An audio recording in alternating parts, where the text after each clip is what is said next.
प्रेमानंद मोहन, प्रेमानंद मोहन, ईश्वर ही है और है कौन।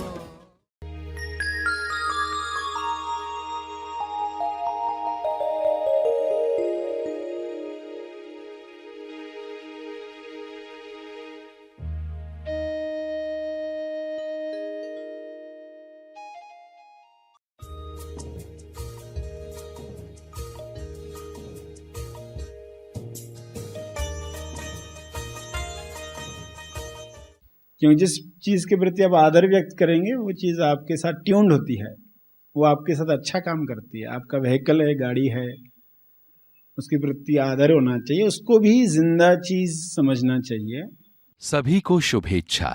हैप्पी थॉट्स तेज ज्ञान फाउंडेशन द्वारा आयोजित ध्यान प्रार्थना बीज बोने के लिए आप सबका स्वागत करते हैं। रोज हम सब मिलकर प्रार्थना करते हैं ताकि हम खुद भी स्वस्थ रह पाएं और जो बीमार हैं उन्हें भी हम अपनी प्रार्थना का बल पहुंचा पाएं। तो आइए ग्रहणशील रहते हैं और इस प्रार्थना का लाभ लेते हैं। सभी ध्यान में बैठे हैं, दशहरा मना रहे हैं मौन में, विजयदशमी मना रहे हैं मौन में, सत्य की जीत मना रहे हैं मौन में। दशहरे के दिन लोग यंत्रों की पूजा करते हैं, मशीनों की पूजा करते हैं, इसलिए आप भी उस मशीन की पूजा करेंगे जिसका इस्तेमाल आप हर दिन ज़्यादा से ज़्यादा करते हैं। वो मशीन है आपका मनोशरीर यंत्र। इसलिए सभी अपने चेहरे, सिर पर, कंधों पर, आर्म्स, हाथों पर प्यार से हाथ घुमाएंगे, इस समझ के साथ कि इस यंत्र ने साल भर आपके लिए अच्छा कार्य किया, आगे भी अच्छा कार्य करे। तो सभी अपने हाथ अपने सिर पर रखें, प्यार से, जैसे किसी मशीन को आप ट्यून कर रहे हो, ग्रहणशील बना रहे हो, बड़े प्यार से, ताकि आगे भी वो कार्य करती रहे। चेहरे पर हाथ घुमाएं, आँखों पर धीरे से स्पर्श करते हुए, कंधों पर, शरीर को छूते हैं तो समझ ये होनी चाहिए कि ये यंत्र है जो हमारे साथ दिन रात कार्य करता है, हम ये यंत्र नहीं हैं। इसी समझ के साथ छूओगे तो आप हिचकिचाहट महसूस नहीं करोगे, वरना हिचकिचाहट होगी कि मैं अपने ही शरीर पर क्यों हाथ फेर रहा हूँ, जैसे कि कोई और चीज़ है। ये आपका प्रेम है उस यंत्र के प्रति कि ये यंत्र आगे भी आपके लिए अच्छा काम करेगा। ये हो गई यंत्र की पूजा, सबसे इम्पोर्टेंट यंत्र की पूजा। जो आपको मिला है वह सबको मिले, यह मंगल कामना शुरू करें। सभी आंखें बंद करें और मंगल कामना करें। आपको जो मिला है वह सबको मिले। विजयदशमी तक ये कामनाएं करते हुए ये जान लें कि आप पर क्या क्या नियामतें बरसी हैं। आपके पास ऐसा क्या है जो विश्व के हर मनुष्य को मिले। नवरात्र आत्म साक्षात्कार की अवधि है। इस अवधि का लाभ लेने के लिए 10 कदम आप उठाते हैं। 10 कदम उठाने के बाद दशहरा, दशमी, विजय की दशमी मिल जाती है।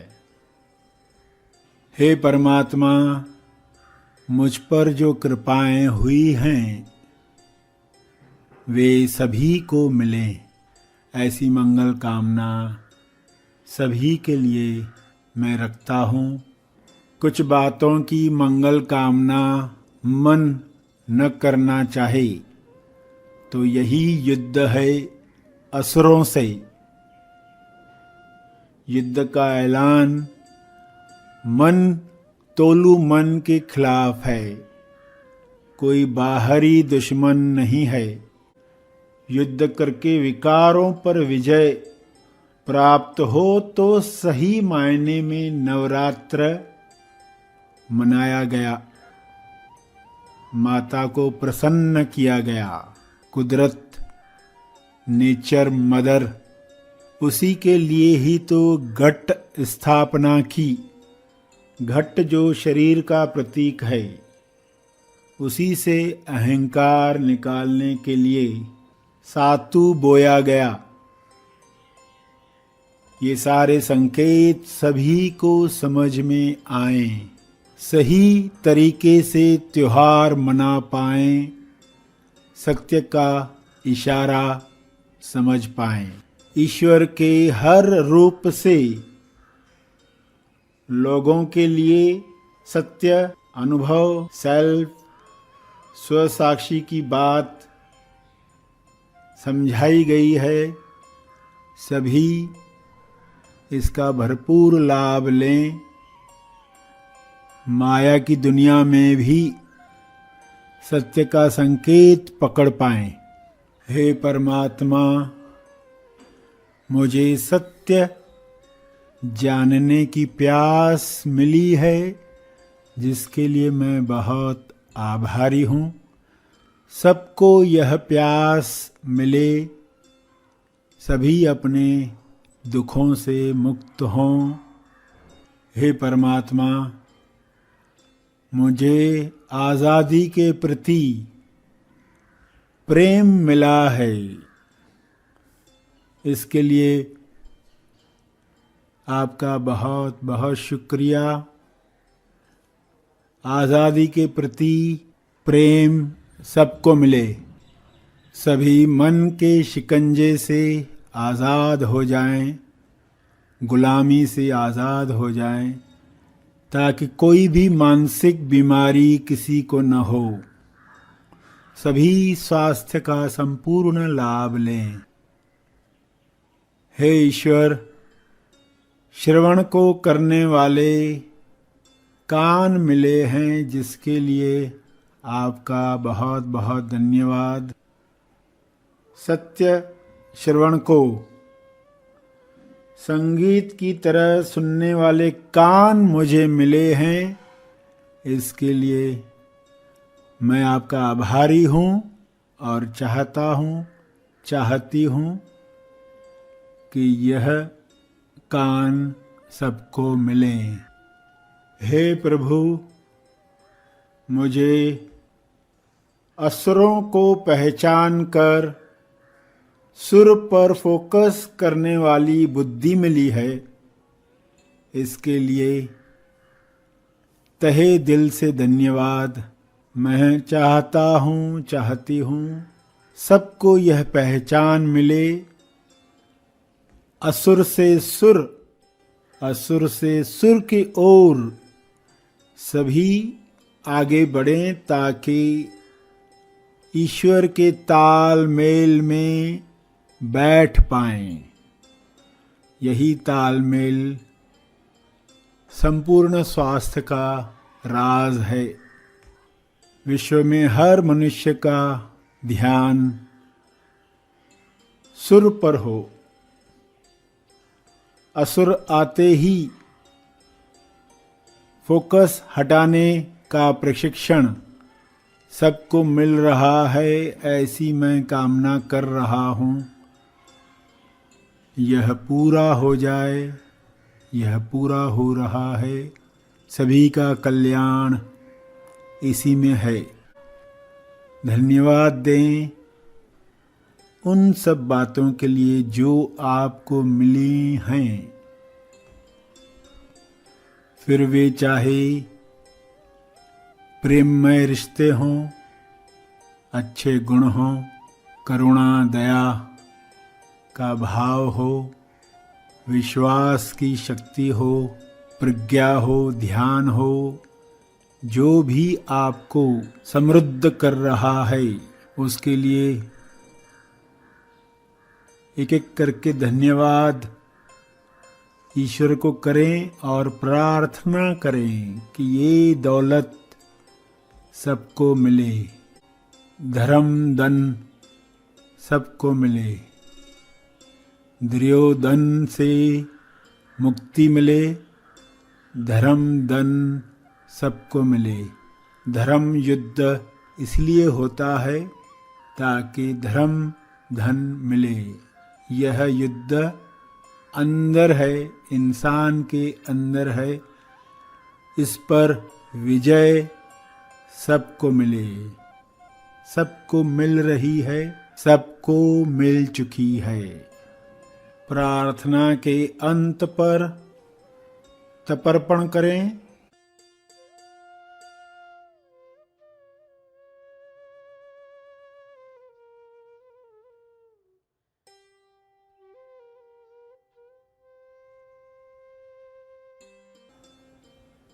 कुछ देर बैठकर जब आँख खोलेंगे तो उत्सव मनाएं, गरबा नृत्य करें, अपने ढंग से सुविधा अनुसार अपनी अभिव्यक्ति करें।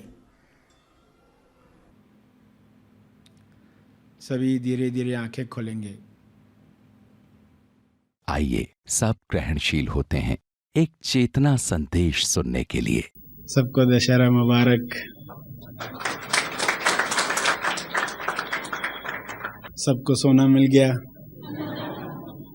सोना का मैसेज, ना सोना, ना सोना का मैसेज। सो मत जाना। एक जागृति की संभावना।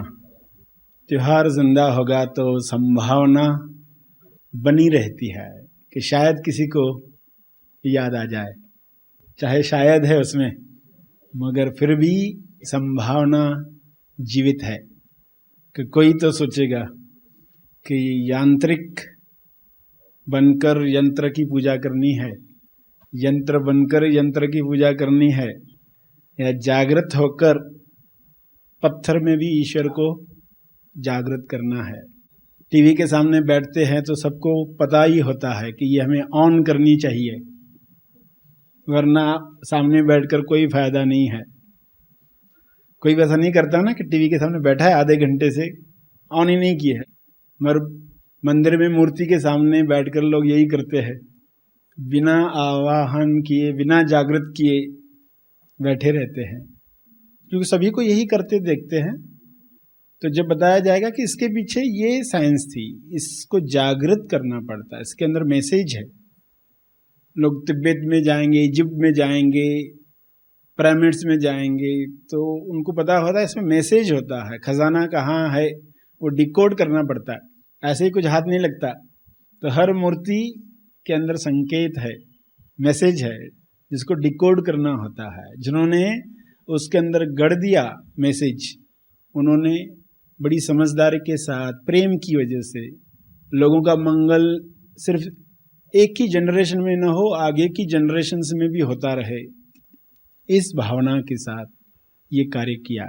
इसलिए आपको कहा गया अपने यंत्र की पूजा करें। सबसे इंपॉर्टेंट यंत्र को छोड़कर सब यंत्रों की पूजा हो गई तो तेज लाभ नहीं हुआ।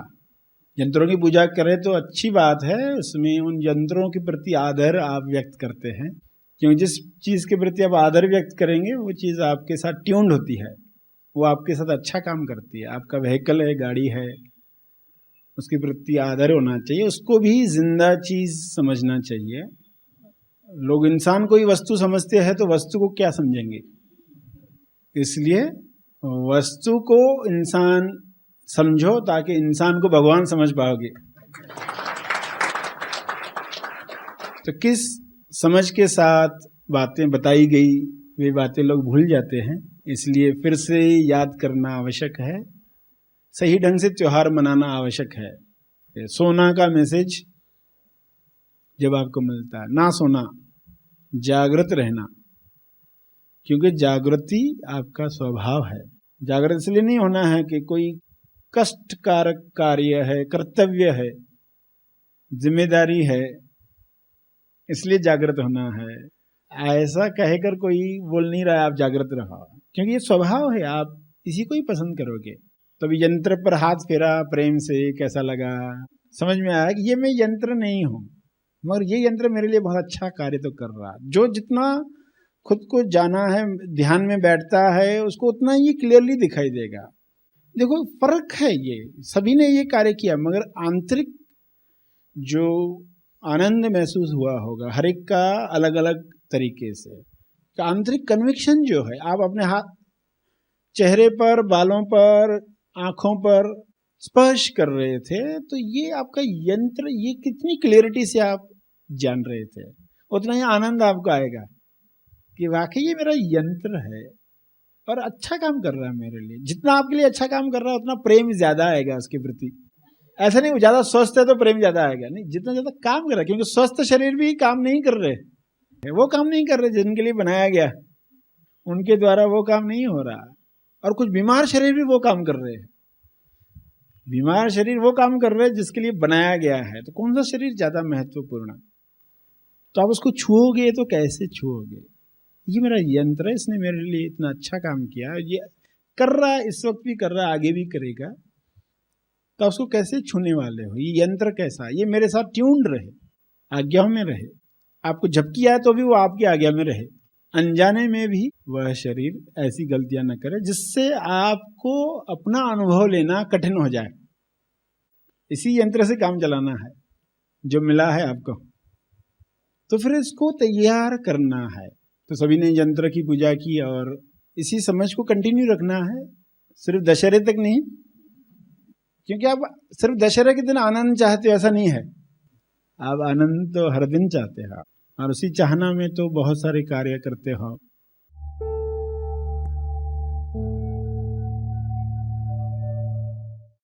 प्रार्थना और मार्गदर्शन का सभी ने लाभ लिया। आइए यहीं पर समाप्त करते हैं, कल फिर मिलेंगे, तब तक के लिए धन्यवाद।